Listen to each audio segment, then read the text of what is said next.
Dallas, welcome to this Not That Deep podcast, brother. Love you, man. Long time coming. This is cool, bro. This is a really cool one for me. I feel a little rusty. I'm not gonna lie. It's been a little while since I've had the pod going, but we're in the new studio now. You're christening it. Is that the word? Is that how you say it? Works for me. We're getting it ready to go. We're going live. Bro, you're a brother of mine. You are a client. You're a great friend. There's so many things that I can call you, man, but I want to start from the very beginning. We were just talking about it right before we started recording of how we really connected, bro. I'm gonna give it off to you. That's a crazy story. I love it. No, it was Steven's story. Literally, I started making these terrible little TikToks because I was like, all right, I need to get better at video stuff. And I had followed Steven for a while, and I had followed you for a while on Twitter. And he was doing something. I was like, oh, promote your business, something along those lines. And I saw you were like the first reply to it is like, I run a short form content agency. And I had literally been thinking about it, like starting the week prior with like the trash little TikToks. Literally booked the call with you. I think I asked you like 2 questions. I was like, yo, what is y'all's history with real estate? Have you done anything in real estate? You had worked with a dude in Ottawa, I think. Yep. You showed me some of the videos, and then I was like, all right, how much is it? You gave me the price. I was like, all right, run it, let's go. To give people a little bit of context, I mean, obviously, like you just mentioned, you're in real estate. You know, you've been in the space for a little while now, but you know, you take a bit of a different approach to real estate than most gray-haired real estate agents, I'd say, man. Walk me through your philosophy around real estate as a whole. I think it's a really good wealth driver. I think it's a really good tool to utilize to acquire a lot of cash. But I like it. I'm decent at it. I like it enough to where I don't hate working there, but I think you can make anything you want of it. I mean, I know I've run into agents who are still doing the same thing after 20 years that they were doing when they started, and I think that's, unless you're super passionate about it, and there are people that are, unless that's you, I think you've kind of failed. Like I jokingly tell people, I have no urge of doing this for more than 4 or 5 years as an agent, like real estate investment, stuff like that. Of course. Great angle, but as an agent, like, yeah, I've got maybe 2 years left. And that's one of the main pillars of like your content as well. And I think that's why it's so refreshing for so many people to hear that like, this guy is not bullshitting me.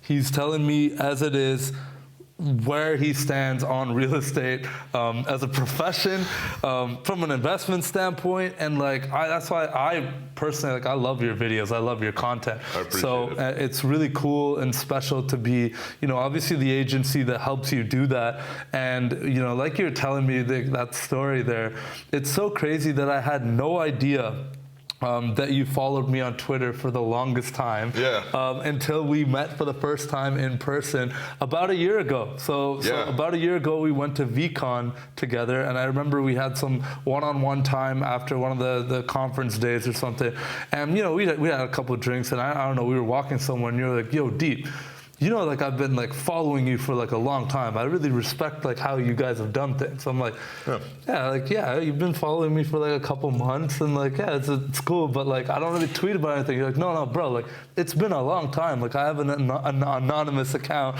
on Twitter, and you've been rocking with the tweets, and I find that, for me, I was A, shocked, and like B, it was pure comedy for me because I don't use Twitter seriously at all. As you know, 90% of my Twitter is Drake lyrics. I do not use it as a business tool at all, but I gotta give Steven's story a shout out.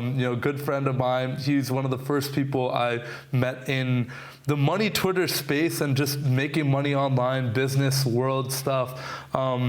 We stayed in touch. We were in like this mastermind group thing together, actually. And I remember getting on calls with Steven, and like I joke with him to this day about it. At the beginning when I started business, I was so fresh. I was so like, I had no idea what sales even was. I knew nothing.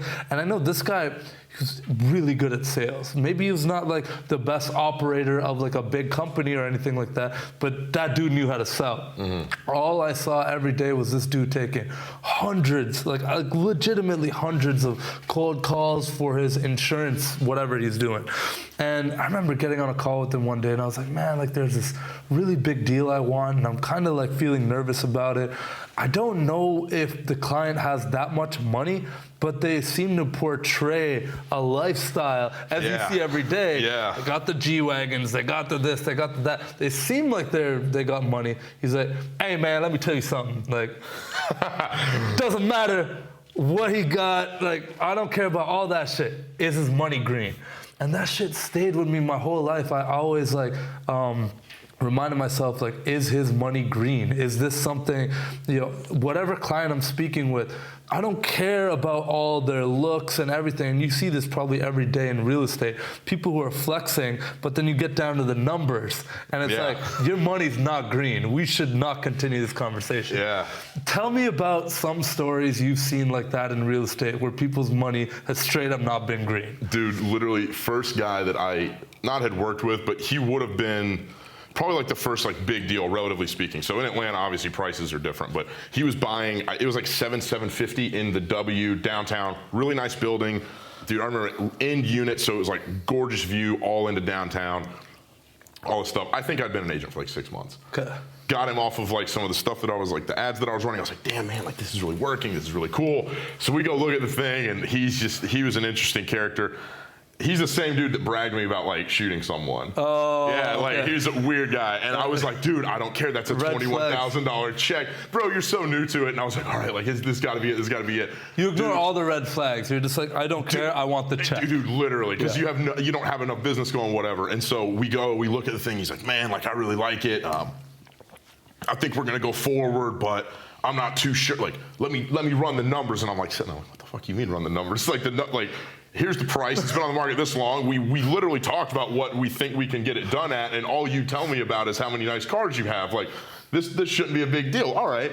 And he was like, let me go take a second look at it. So my dumb ass gets in the car, drives back down there. We sit there. And dude, he sat there, and we were sitting kind of like this, except the view was like all of downtown Atlanta. It was a really nice view. And he's just like talking to me, like bragging. And I'm like starting to get the feeling. I'm like, I don't think this is going to happen, man. And so then I'm like, look, like, let's get this offer in. I need you to sign, this buyer brokerage agreement, whatever. He's like, yeah. But first things first, you need to sign a non-disclosure agreement because you can't tell people we're working together. And I'm like, yeah, like that's fine, man. I don't really care. Like, I'll sign whatever. He goes, you got to understand, this is not your normal NDA. Like, okay. He's like, I had a Supreme Court justice for the state of Georgia draw this up for me. And I'm like, bro, I don't really care about any of this, bro. About the deal. Yeah, I'm like, bro, all of this is noise. Like, I do not care. And so he sends it to me. Bro, he typed in non-disclosure agreement on Google, Control-C, Control-V, and sent it to me. And I'm like, bro, you're so full of shit. Like, what are you going on about? And I was like, all right, whatever. I'm like still trying to just get this thing moving. I'm like, wow, very impressive, whatever. Just like stroking this dude's ego. And I'm like, look, and so he signs buyer brokerage agreement. He's like, all right, look, let's offer this. Send him the document. Oh, something came up. I got to go to Dubai on urgent business. And I'm like, bro, here it comes. And so he goes to Dubai, whatever. Don't hear anything from him. And then like 2 months later, hits me back up. He's like, oh, I'm back in town. We need to go see that condo again. I'm like, fuck you, dude. Like, no, we don't. We're not going to see that again. Like, just literally wanted to sit there and feel like he was cool because he was sitting in a nice condo for a couple hours. That's one of those like early lessons you learn in business, and especially in your industry, of like, and now you can probably smell it from a mile away, right? Yeah. And you had a good head on your shoulders enough back then to like realize like this guy's probably shaky, but who knows, right? Like you take some shots, you never know. Maybe he's just a weirdo. Yeah. But it kind of reminds me of like, you meet a guy and he just starts bragging about all the girls he gets, and you're just like, I didn't ask, first of all. Yeah. Second of all, nobody cares. We are not 12. Yeah. Like, what are we doing? What kind of like pissing contest is this? It's the same kind of thing in business. I see it all the time. And it's one of those things that spans across all industries, real estate in particular. I just don't understand tire kicking when you're dealing with something that's like, it's everyone's time's involved. There's so many things that have to happen. You got the lawyer, you got the inspections, you got open houses, you got the real estate, you got the buyer, the seller lining things up. It's like a lot of coordination, man. Like, how do you keep up with all the day-to-day coordination BS that you got to deal with in your industry? I have a virtual assistant that helps with a lot of the specifics of stuff, getting people, showings lined up, showing agents lined up. I don't show everything. I'm sitting here in Miami. I've had, I don't know how many showings while I've been here that RJ's taken care of while I was here in New York. Got a transaction coordinator that handles all the paperwork. But yeah, dude, you got a ton of people that they're more than eager to just like waste their own time and kick stuff around. And so a lot of it is, I mean, you hire the people. Frankly, a lot of it is just screening those people out. Like in the beginning, I have like a pretty hard and fast rule. It's like, look, I'll show you one, tops 2 places before you've got a pre-qual, pre-approval, or proof of funds in hand. If you don't want to do that, that's cool, but like I'm not your tour guide. I don't get paid for opening doors. Exactly. And so, it's like, oh, well, you got to understand that your situation's probably not that different. Like, I've heard that story a dozen times. Your situation's probably not. So you screen the hell out of them on the front end to make sure that you don't let them in the door. And then once they're in the door, Crystal's my transaction coordinator. She handles all the paperwork from contract to close. And then RJ's the VA, helps do a lot of the coordination on that end, just getting times lined up, people agreeing to show the home, sellers agreeing to, they'll be out of the home, that kind of thing. So yeah, I like the way you approach it. So you got like a small team. It's a good core little team, but at the same time, it allows you to be sitting here in Miami right now for a week basically to create content and to hang with the gang. Have some good times. But that's a really important lesson that both Jamie and I had to learn early on in the business, is that like when it started off as just me and him, right? We were doing everything, right? Jamie was handling pretty much all of the service, and hell, I was even helping. I was coming to shoots. I was like, this is like, we were printing out sheets and stuff and doing all kinds of stuff. We were doing sales calls together. We were both on these calls together, and there came a certain point where we kind of had to look at each other and we're like, bro, like, I think you should focus more on this, and I should focus more on this. Yeah. And it's worked out really well, and now we've got a solid team of people. But that's something that I have always kind of struggled with a little bit, is like that delegation, what to delegate, what to keep, what is like the essence of what you're doing on a day-to-day basis. What do I need to keep my finger on the pulse of? Do I need to become a better manager? Do I need to become a better operator? Do I need to become a better salesperson? These are all things that you're constantly balancing. For any young real estate aspiring agents or people out there, what is something that you tell them in terms of treating it like an actual business? Yeah, there's this, I don't know if it's a notion or what the deal is, but there's a lot of junk in real estate where people think that they're doing revenue driving activities when it's just ego stroking, and just staying as far away from that shit as you can.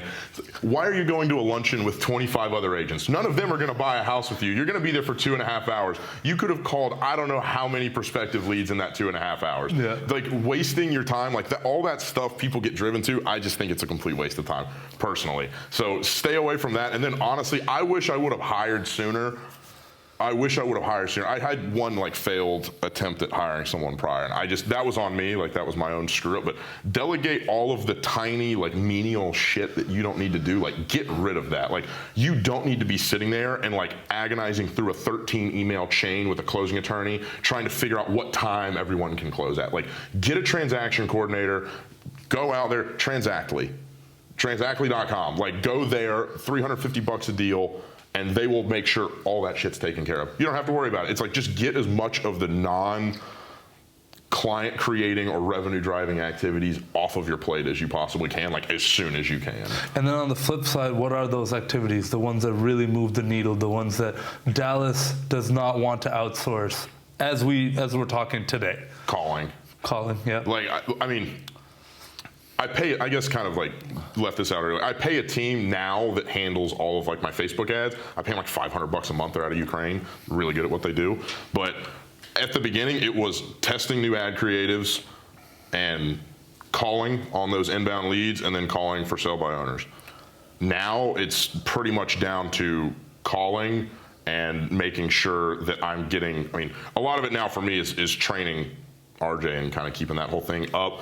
But the biggest thing for me is just staying in front of people, because in real estate, everyone has this idea: you get your license and then all of your friends come like crawling out of the woodwork and they want to buy homes with you. There's a phrase: your clients will become friends faster than your friends become clients, and that's 110% true. Yeah. You will have people that if you drop the ball on staying in front of them, they'll literally sit there and for 3 months in a row tell you, look, I'm buying in December, I'm buying in December, I'm buying in December. Do not call me before December. You call them November 30th, oh, I bought a home in October. And you're like, dude, like, and it drives you up the wall. And that happened to me once or twice, like very early on, where I was like, oh, these people are like, it's either they're going to lie to you or they just don't really know what their own timetable is, and that's okay. But you have to stay in front of people.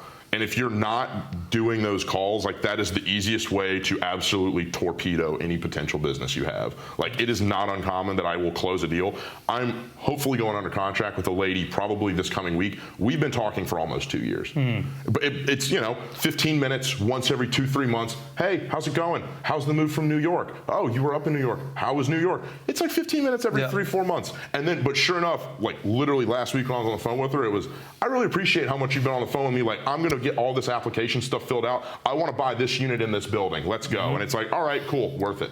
It's so worth it, right? Because if you think about it, and this is something that I actually recently realized, and very recently actually realized. I always heard people talk about the fortunes and the follow-up. Yeah. You got to keep following up. And I was like, yeah, but I'm not like everyone else. Obviously I'm like, I'm different. Like, naturally, dude. I don't need to, follow up with people. Like, if they're out now, they're just out. You're closed. Yeah. You're not closed, actually.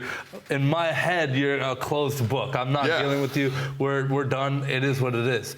What I've realized, the more and more like I've matured in the business game, is sometimes the timing's just not right. Yeah. And that has nothing to do with you as a person, as a salesperson, as a business owner, anything like that. Sometimes the timing is just not right. That does not mean this person is not going to eventually close.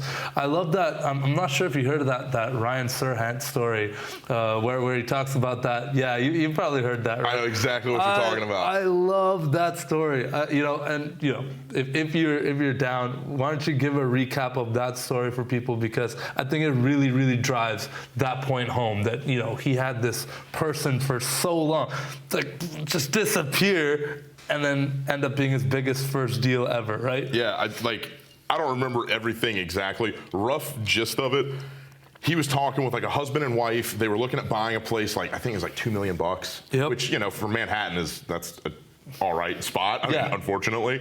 And, they went completely ghost on him. She did not hear from him. It was like 7-8 years went by, and then out of the blue, he gets an email. It's like, hey man, a lot of stuff's changed. We're divorced. I'm actually looking to buy.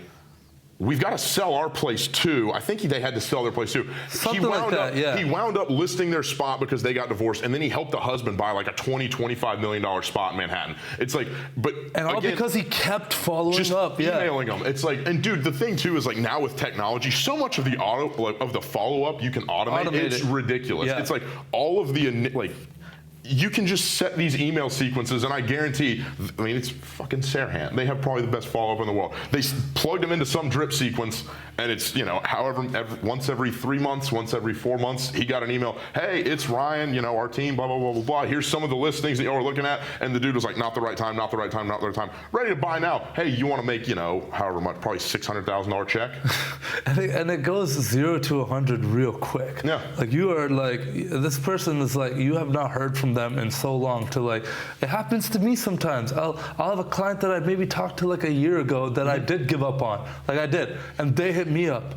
And then I have other clients that I gave up on, but I kept following up with them. Outcome's the same. They're now clients. It's holy, you gotta just keep following up. So that's one of the biggest lessons that even recently, I will say, I'm learning really, really hard. It's detach your ego from that outcome. Yeah.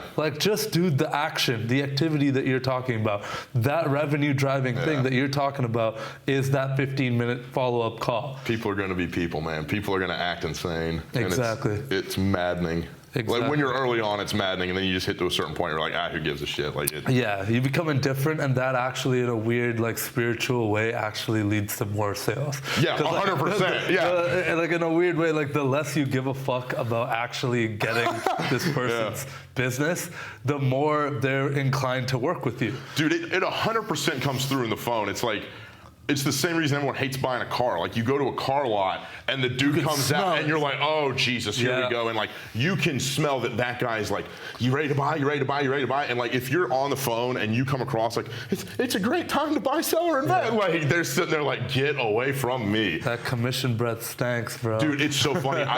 Joey was with me. Joey's a dude that he's just got his license. He's brand new agent, and so he'll like come, like he was at my place listening to me make phone calls. I was like, look, this is how I handle it. And he was like, it's something to the effect of like, you're so short with people, or you're so not like gushy with people. And I was like, dude, if they want to buy, they're going to buy with me because I'm going to stay in front of them. If they don't want to buy, me like sitting there with like some cheesy ass smile on my face, like, hey, how's it going? Like just being fake, like that's not me. They're going to smell it. It's going to be inauthentic, incongruent, and they're going to go, we're good, and they're going to keep their distance. And it's like, if you're serious about it, when people are ready to buy, and same thing with you, like you just said, they'll hit you up out of nowhere.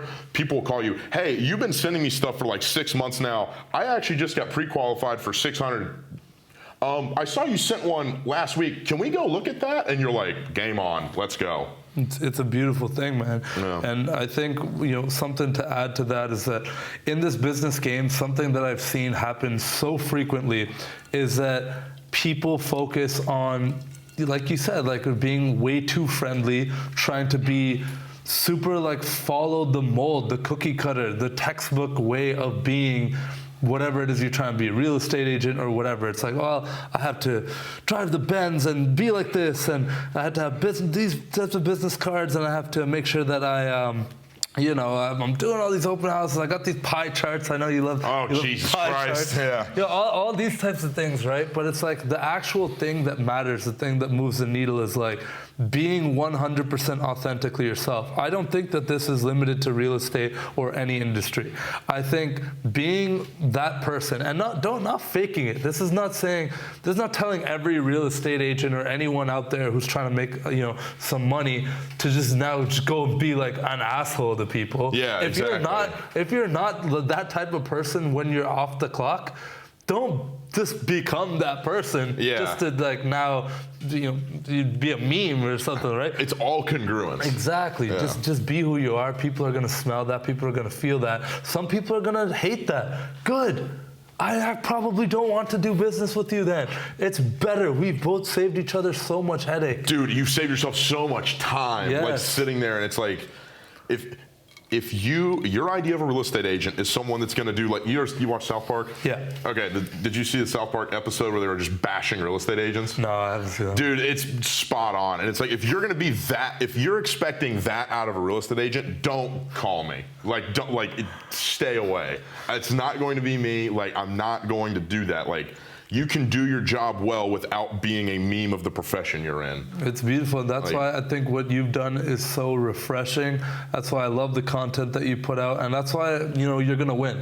Ultimately, a lot of people are going to come to you over some complete like cornball real estate agent person just because you're top of mind. That's where I want to kind of switch gears to a little bit and talk about the content, because that's also a big part of the strategy, right? Yeah. You had things come out of being on people's timelines. You had people recognize you. You've had opportunities come across your table. Yeah. You've had hires. Talk to me a little bit about how the content has helped you stay top of mind for people. Dude, I mean, the mortgage broker that I work with saw me on TikTok, was like, hey man, saw your stuff, we should connect. Super authentic dude, young, I mean, he's a little older than me, but young dude, super hungry, busts his ass, everything you could want out of like working with someone, because I don't want to call it a partnership, but kind of. It's like we're both working with a buyer to get them into a spot. So it's like I had gone through I don't know how many prior to him. He's been the best one. Joey, the dude that's working with me now, brand new agent, got in touch with me off of TikTok, and he's like, hey man, like I've got some questions, and we just started going back and forth. He was like in the process of getting his license. I was like, bro, screw Keller Williams, come work with me. He was like, okay. So got in touch with him. Shane, shout out to Shane. Shout out to Shane. Just kind of like very, very early stages. I mean, I met him probably like a month and a half ago, but I mean, he's doing a lot of very impressive things inside of real estate, and I'm doing everything I can to try and help him with that and be a value add to him with that. And none of these would have occurred if I wasn't putting out TikTok content with y'all. I mean, like, it's not even enough to just be consistent with it. You have to be consistent with the right things, which is like the most infuriating thing ever. People are always like, if you're just consistent, it'll all work out. No, if I consistently walk into a wall every single day, that's not going to get me very far. Like, you're just being consistently wrong. Like, that's not all right. I hate that advice. It's, you hear so many people are always talking about like, just be consistent. It's like, with what? Like, what are you being consistent with? I see some people, I'm not going to name names, but there's certain people who put out content, and it's just like every time it's like, they put it out, I'm like, you actually would have been better off. The world would be a better place if that did not see the light of day. You might as well have kept that on your camera roll. Keep that one to yourself, champ. Keep that one to yourself. I hate it. It's horrible. It's not connecting with anyone. It's not delivering any value. I'd rather watch the type of content that, like, I'd rather watch some prank YouTube content that at least made me laugh. At least it gave me something, right? Like, it's anyways. Instead of watching it, and at the end of it, you're just like cringing yourself. You're like, oh Jesus, why? Why did you say that? There has to be strategy behind it at the end of the day. But you know, on a broader scale, and first of all, appreciate like the kind words. Obviously, I wasn't fishing for something just for our agency. I want to talk about like as a whole. We wouldn't be sitting here today if it wasn't for leveraging social media. Right. And we kind of started the podcast talking about that. You know, right now we're in such a weird landscape with the social media space. You got, you know, a lot of people out there completely write it off, and they're just like, this is just bad for you. There's nothing good about it. It's a cancer. It's the worst thing to ever happen. You got other people on the complete other side of the spectrum who are like pumping out 8 pieces a day, going all in, like content is the only thing that matters. Right. I think that everyone listening to this should take away that, like, creating content that actually, you know, connects with a community and does something. Like, it does not have to be a strong call to action on day one to buy my thing. But if you are giving something to people, if you're connecting with them, if you're telling some kind of story, that value it has value. It's hard to put a dollar value on it day one. But building trust with people, building an audience, and being there and showing up over a long period of time, that's the type of consistency I can get behind. 100%. And like you said, you can't put a dollar value on it day one, because you're just not going to see the doors that it opens. It's like Chandler, like face value, it's really nice to have a mortgage broker you can work with that they get deals done smoothly, whatever. He literally pulled a deal back from the dead that wound up being like a $9,000 commission check. It's like, that's like, if I would have, you know, 4 months into it, been like, oh, see, nothing's happened. Like, I just throw your hands up. But it's like, you've got to have some semblance of commitment to it for the long term, and also like course correct and make the little minor adjustments along the way. And it's like, you're going to win if you do that, like 110%. And if you don't, like worst case scenario, like you said, you get around a bunch of other people that are like-minded that you otherwise would have never gotten in contact with. This would not have been happening otherwise. Like, it's, I don't know. I don't know how you can bash on it, but you know. Exactly, man. I want to switch gears a little bit and, you know, kind of similar, you know, talking about consistency. Something that, you know, I have utmost respect for you, and I think it shines through in your content and the type of person you are and how you present yourself, is how consistent you are taking care of your body and training. So talk to me about how jiu-jitsu and how training and, you know, being an athlete overall has helped you, you know, overall in business and life and relationships and everything. I think it just makes me a better person. I mean, I've been playing I played baseball from the age of like 4 or 5 for 15 years. And then when that ended, it just like turned into, I mean, honestly, I went through like a bit of a low patch. Like when I was in college, I just got super lazy with a bunch of stuff and like pulled it back together. But I mean, lifting weights and training jiu-jitsu. When he says lazy, he was just partying. That's what he was Allegedly. Yeah, you know, eating like fried food in a fraternity house with a bunch of dudes like drinking beer, you know, not exactly the epitome of health for a couple of years. But no, I mean, I think if you take care of your body, like your body is a vessel that if you don't take care of it, it will make your life hell. And I mean, you know just as well, if not better than I do, like doing this type of work where it's not clock in at 9, clock out at 5. Yeah, it's relatively stressful and it's relatively taxing because your cortisol's up, so you're going to get sick more and just all that bullshit. So it makes a lot more sense to at least try and take care of yourself. Saying this while sitting here drinking tequila, of course. So not exactly the epitome of health. It's good for the soul. Exactly. Come on. So it's all around wellness, right? Absolutely, yeah.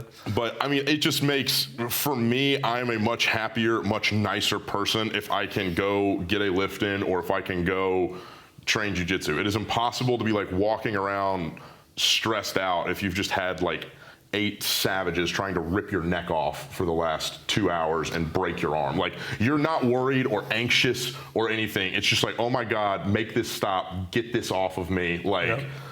And you're trying to protect yourself and go after them. It's like, it just completely erases, at least for me, a lot of anxiety, stress, that kind of thing. And what a lot of people kind of miss, you know, in what you're saying there is that, like, obviously, you know, the secondary impact of it is you get a good looking body. The vanity is amazing too, in terms of you want to look good naked, right? But nothing you mentioned there was about that, because that's not the real why for why you're doing it. You are trying to manage your vehicle a lot better. Yeah. You're trying to manage anxiety, stress, cortisol, all these things. To me, there's been nothing that's helped me more in my business journey is just staying on top of fitness. Yeah. If there's nothing else, let me at least get some kind of lift in, even a walk, anything, you know. I feel a lot better when I'm consistently doing like boxing training or some kind of sport or real activity where I can achieve flow, right? But at the very least, go for a walk, get your mind off whatever it is that you're doing. Yeah. Medium resistance training. Get in the gym and lift some heavy shit, put it back down. Tell me how anxious you are after that. Yeah. You're not, right? But then if you can join some kind of sport or activity that keeps your mind engaged and now you're fully present. Now your deadlift does not matter very much when someone's choking you dude, up, right? It makes the lifting like a kind of boring, frankly, because it's like, dude, the first like jiu-jitsu class I took was in Auburn, and I had the guy that taught it, I was like this like 17 or 18-year-old purple belt. Like he was like a kid, but was like a little savage at the time. And he was like, yeah, jiu-jitsu is like a weightlifting workout, but the weights are trying to kill you. And I was like, okay, interesting. And it 100% is, because it's, I mean, you're resisting another adult that is trying to break your arm or wrap their arm around your throat and strangle you. And it's like, then you go into a gym and you're like, oh, cool, 1, 2, 3, up, 1, 2, 3, like that, you know, it kind of loses the, not the fun. I mean, it's still, it's an ego thing, especially for a dude, right? You're like, yeah, pick up heavy weight. Like, who doesn't like doing that? But it definitely loses a little bit of like the grandeur to it, a little bit of the novelty. So talk to me about how'd you get into jiu-jitsu? Like how'd you, you know, you got addicted to it. You're into it now. You don't miss, you know, when it comes to like in a month, you're not going to miss more than 2 weeks if your body's able consistently to go, right? Dude, honestly, that's been one of the things where I haven't, like the last couple of months, I really haven't been as consistent, just like got a bunch of BS going on. Frankly, a lot of it is just like prioritization. It's like I'm focusing a lot more on work right now, so I've been lifting when I can. It's all around the class schedule. Yeah. But in terms of getting into it, I trained Muay Thai a little bit when I was younger. After Muay Thai, I trained for probably like 3-4 months.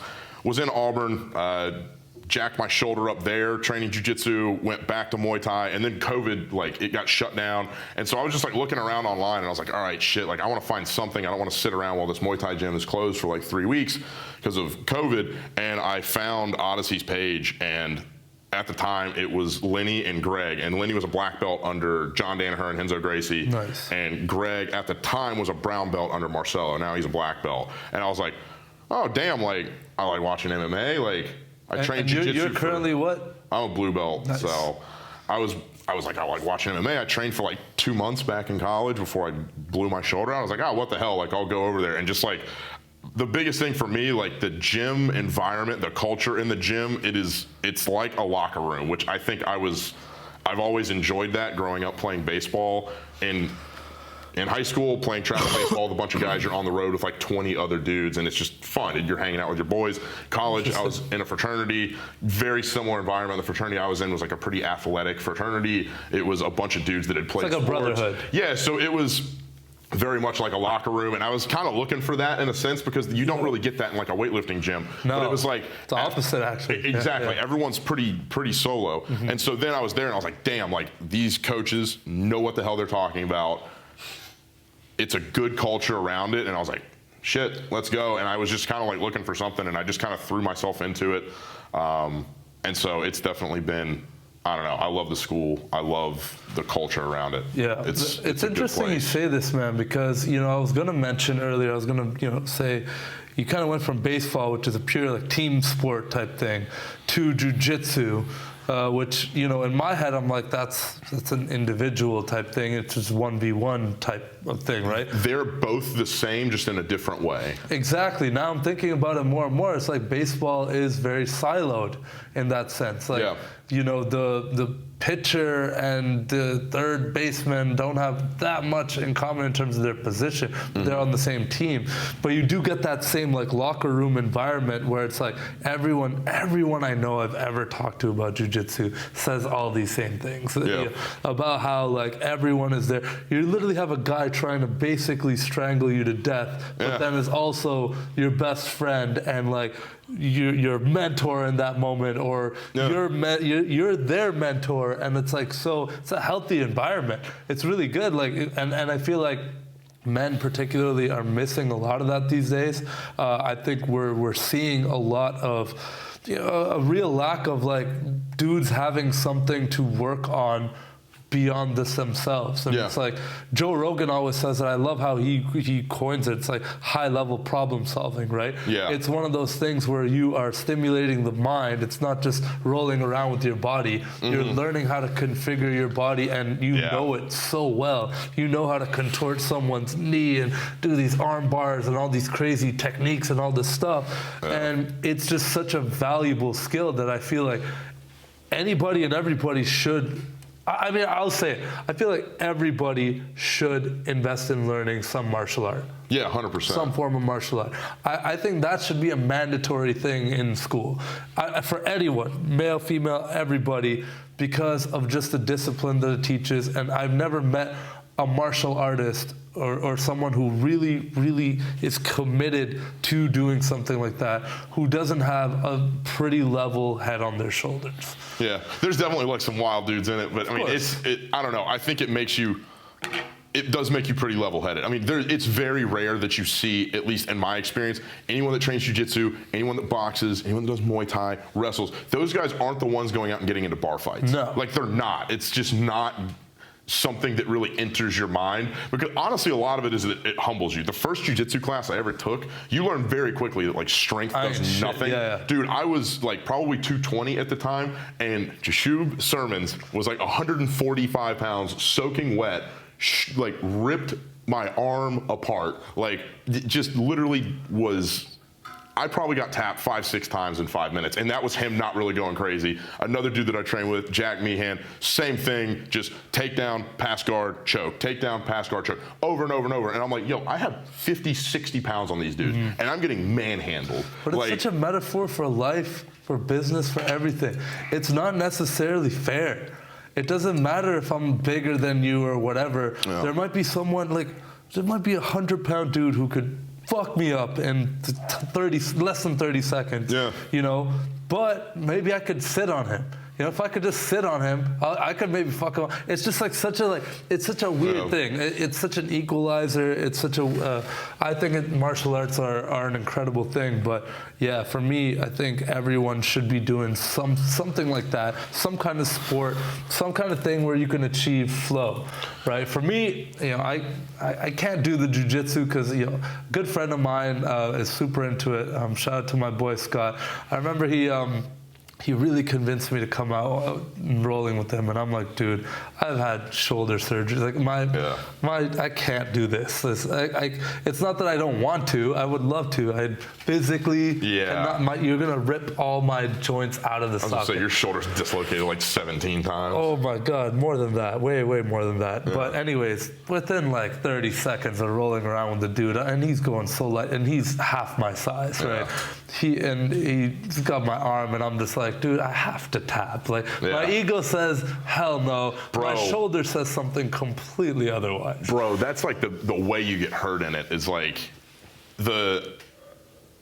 everyone that gets catastrophically injured, not everyone, but most people that get catastrophically injured, they do it to themselves. It's like an ego thing. They don't want to tap. Dude, I remember I was at this competition one time, and I've only competed once. I want to compete more, but I just haven't been consistent, which like that's on me with like getting prepared for it. This guy, right before I had my match, this dude did not want to tap and got his shoulder snapped. Literally sounded like a baseball bat breaking. It was brutal. I'm literally sitting there like getting ready to go compete, and this dude is on the ground like groaning in pain and just like, oh Jesus, oh my God. And I'm sitting there, I'm like, I'm just gonna pretend this isn't going on right now. Like, this is ridiculous. But it's that kind of ego. There's a How dude, do you follow that? Bro, a guy got his leg literally ripped apart, like ACL, I'm pretty sure his Achilles got messed up all the way up to his hip. It's a brutal leg lock. And at the end of it, he was like, yeah, well, at least I didn't tap. It's like, yeah, bro, at least he's gonna walk out of here. You're going home in an ambulance. Yeah, like, he's driving home tonight and making love to his wife. You are fucked for 6 months. Yeah, you're not walking for 4 or 5 months. Like, who really won? Like, congrats on not tapping, moron. But it's a bigger thing, like the ego thing, right? Like that transcends anything that you're doing, right? You see it in business, you see it in, you know, relationships. You see so many. It just keeps popping up in life where people are just not willing to put that aside and just realize, zoom out and look at the bigger picture. Dude, I think jiu-jitsu helps so much because like one of the things Greg would always say, like especially when we were like white belts, is like, you're not really going to learn this until you get the ego out of the way. Because like if you're sitting there and the only thing you're concerned with is not getting tapped, you're not going to be trying to properly execute the techniques. You're not going to be applying the stuff you're doing. You're not going to take the right risks. You're going to spaz. Yeah. You're not going to get anywhere while you're spazzing out, and you might hurt your training partner, and now you're an asshole and a spaz. Yeah. And now no one else that's good wants to train with you, and a lot of the way you get better is like a blue belt or a purple belt is like kind of willing to pulling you along like, hey, I know you did it this way, next time try this instead. Well, if you spaz out and headbutt them in the nose and break their nose, you think they're going to want to help you out? They're going to be like, yo, fuck that guy, like he can't control himself. It's equivalent of someone like in sparring just taking it way too seriously and trying to knock you out. It's like, bro, what are you doing? You're like, dog, this isn't a title fight. Like, relax. Seriously, there's no belt on the line. But dude, it's nuts. That kind of. I want to then kind of talk a little bit about what we were talking about before. Is like the priorities then, right? Yeah. Obviously, like you mentioned, like jiu-jitsu, you know, is a very important part of your life. But sometimes there's seasons.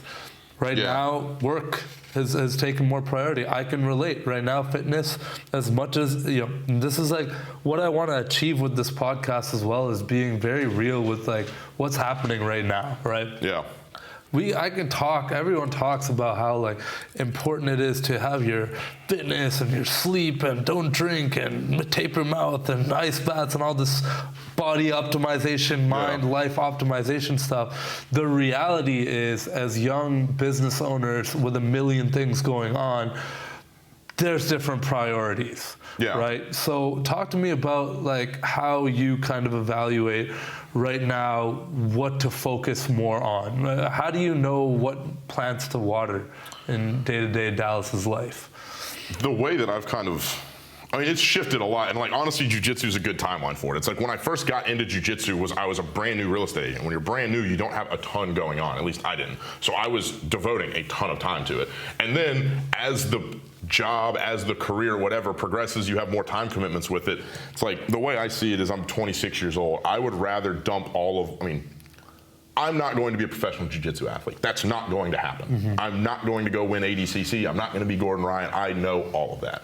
So if I've got an opportunity to bust my ass and set myself up financially, I can do that at 26. I'm not going to go be a world champion in jiu-jitsu. Yeah. I'm not going to go be Mr. Olympia. Like, I got all of that. So I'm fine, at least in this part of life.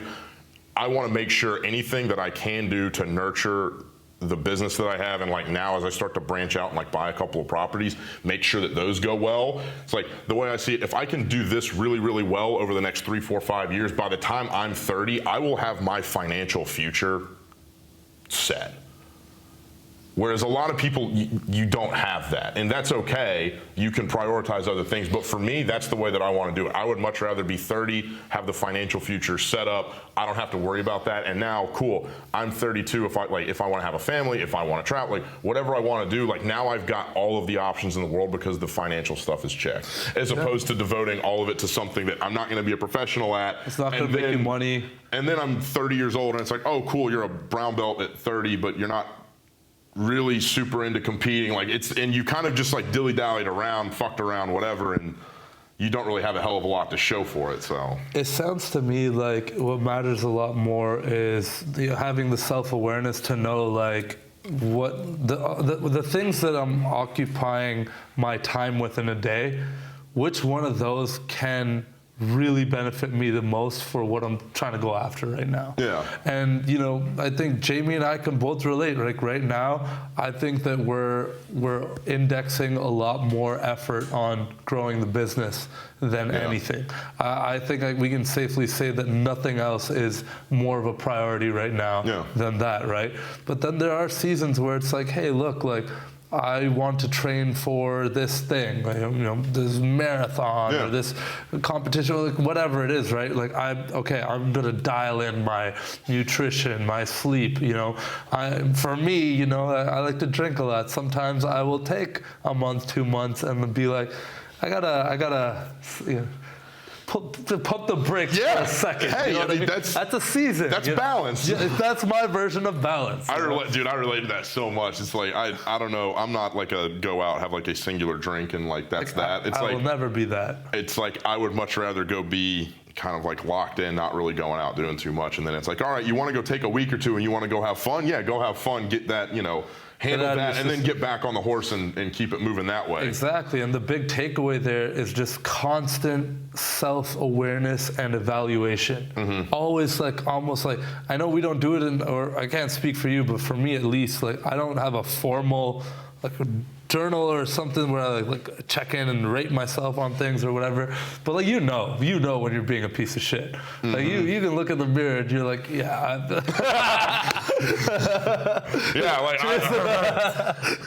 No, I mean, and that's okay. Like just acknowledge it. I mean, it's like where people get all fucked up is when they sit there and they want to play this like denial game and they pretend like it's not that. It's like, no.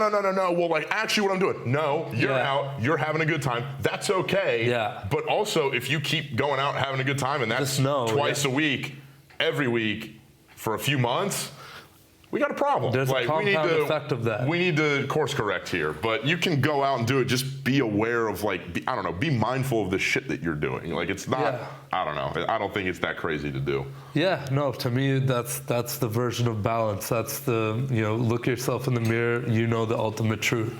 Dallas, the podcast has been amazing so far. I've loved this. This has been amazing.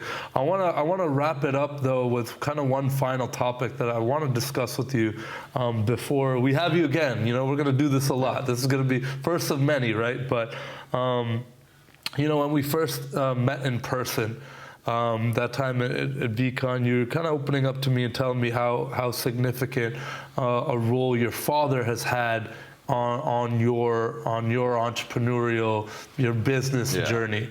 Talk to me about that a little bit. I want to hear it. I want to hear why. What impact has he had on you and why? Yeah, he's he's probably the hardest working guy that I've ever met in any field. My dad's old for my age. He's 77. He had polio. Mm-hmm. 2 of the 3 people I think that had polio in the town he lived in died.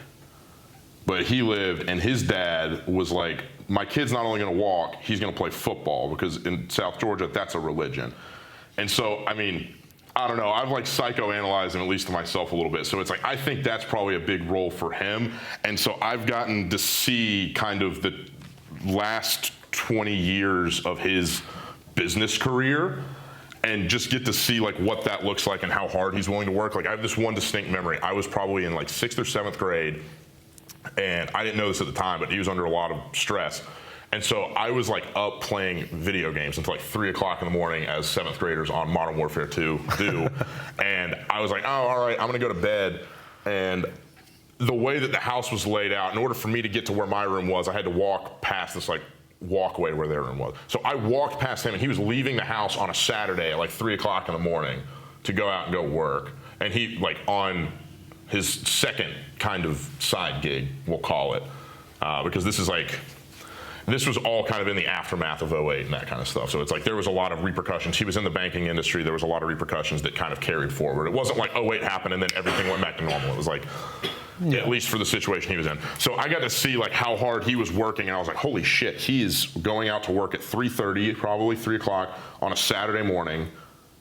And like, I remember he didn't exactly look happy to be doing it, but I was like, okay, like, and I didn't know, I was a kid, so I wasn't exactly privy to like what all was going on, but it wasn't a good time to be in banking. So, you know, and I don't know, that's something that's always stuck with me. And then too, it's like, as he's kind of been involved in some other different stuff, it's like, I've been so fucking fortunate that I have someone that I don't have to question if they have my best interest at heart. Mm-hmm. And not only in like a parental standpoint, but also from a business standpoint, because he's someone that, I mean, he's got 50 something years of experience across all of these different areas. He's been involved in real estate a little bit. So, I mean, that certainly helps, but just in terms of like the business side of it, how to handle people, hiring people, training people, like all of these things that otherwise I would have had to fuck up. And I've fucked up in other areas. Like, he jokes all the time. He's like, yeah, you got to go make your own mistakes. You don't get to make the mistakes that I made. And so it's like, I get to like bounce ideas off of him, get his opinion on stuff. It's valuable. And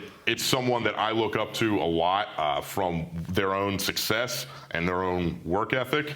And I think that's invaluable, especially in a day and age when like everyone's trying to sell you some $6,000 course and why they need to be your mentor. And it's like, I don't know, I got lucky. I don't have to go out and like pay for a fucking mentor. Like, I got one that I don't have to question. He's not just there for my money. Like, he's there out of his own like desire to help me as his kid. And yeah, I don't know, just the combination of seeing the work, I talk to him probably once every day, every other day, like at least, just like going back and forth about different situations. And it's like, I don't know, I can't say enough how fortunate I've been in that regard. That's beautiful, man. So, I'm glad, I'm really, really glad that you're able to share that, because, you know, not everybody gets to have, you know, a father figure like that.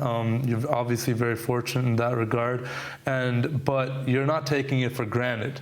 You know what I mean? You're not taking advantage of it, is what I'm saying. It's like you're using it, and you're valuing the relationship enough where it helps you and you guys can bounce off each other. And I'm sure he gets it's probably such a proud feeling to see your son, you know, crushing it. Like, you're doing really well. How old are you? 26. 26. Too kind. And you're out here crushing it, man. Like, I'm really proud of you, bro. I'm proud to call you a brother. I'm proud to call you a friend, a client, so many other things. But I want to finish the podcast on this one question, man. What's next for Dallas? Buy up a bunch of investment property, quit being a fucking real estate agent. Let's fucking go, I don't know, move to Miami or something, make Jamie happy. We need that, brother. Not just Jamie, man. I'd love that too. It'd be great, man. But I love you, man. Thank you so much for coming on the show today. This is great, first of many. We're gonna make some money, man. Thank you, brother. We're gonna have some fun. It's fun. Love you, Doug. Boom.